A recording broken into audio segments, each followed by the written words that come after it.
ស្រ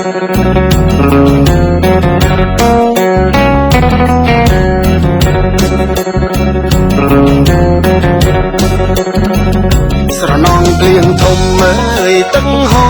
ចូលលូនែស្រណងភ្លៀងធំអើយទឹកហោចូលស្រែបងស្រណងអោស្រុកខ្មែរអើយបងស្រណងអោស្រុកខ្មែរខែរដូវអើយបិណ្ឌភ្ជុំ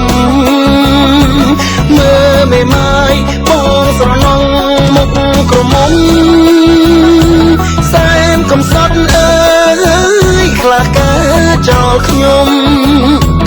ចង់តែយំខ្ញុំចង់តែស្រែកសំណននំគមអើយនំគមអស្នោដងណែស្រណងអនសមអើយអនសមអស្នោជេបងនឹកអូនណាយខ្លាំងពេកថាបងនឹកអូនណាយខ្លាំងពេកទេស្រណងអើយជើងទូភ្លេងអង្រួនយល់អង្រឹងគេជាគូកាន់តែយល់ទូតែដាច់ដេកលើដីពីនាងស្រណងបិណ្ឌភ្ជុំអើយទឹកហូរកាន់ផ្លូវណែ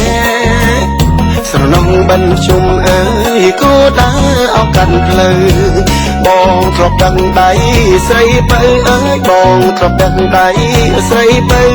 ទៅអវត្តអើយពីនាងនឹកស្រមៃដៃស្រណងសែនស្រណងដេស្រណងអើយដំដប់ភួយក្រាំងស្ដាប់ទឹកភ្លៀងធ្លាក់លើដំបូកផ្ទាំង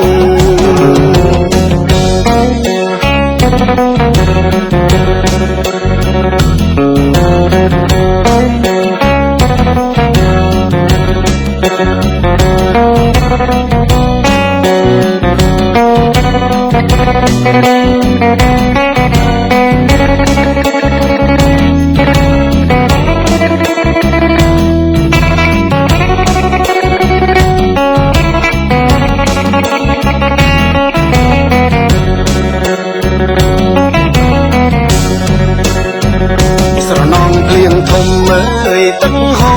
ចូលលូនែស្រណងភ្លៀងធំអើយទឹកហោចូលស្រែបងស្រណងអោស្រុកខ្មែរអើយបងស្រណងអោស្រុកខ្មែរខែរដូវអើយបិណ្ឌភ្ជុំមើលមេម៉ាយបងស្រណងមុខក្រមុំសែនកំសត់អើយខ្លះកាចោលខ្ញុំចង់តែយំខ្ញុំចង់តែស្រែកសំណននំគមអើយនំគមអស្នោដងណែស្រណងអនសមអើយអនសមអស្នោជេបងនឹកអូនណាយខ្លាំងពេកថាបងនឹកអូនណាយខ្លាំងពេកទេស្រណងអើយជើងទូភ្លេងអង្រួនយល់អង្រឹងគេជាគូកាន់តែយល់ទូតែដាច់ដេកលើដីពីនាងស្រណងបិណ្ឌភ្ជុំអើយទឹកហូរកាន់ផ្លូវណែស្រណងបិណ្ឌភ្ជុំអើយគោដើរអោកាន់ផ្លូវបងធ្លាប់ដឹងដៃស្រីបើអើយបងធ្លាប់ដឹងដៃស្រីបើទៅអវត្តអើយពីនាងនឹកស្រមៃដៃស្រណងសែនស្រណងដេស្រណងអើយដំដប់ភួយក្រាំងស្ដាប់ទឹកភ្លៀងធ្លាក់លើដំបូកផ្ទាំង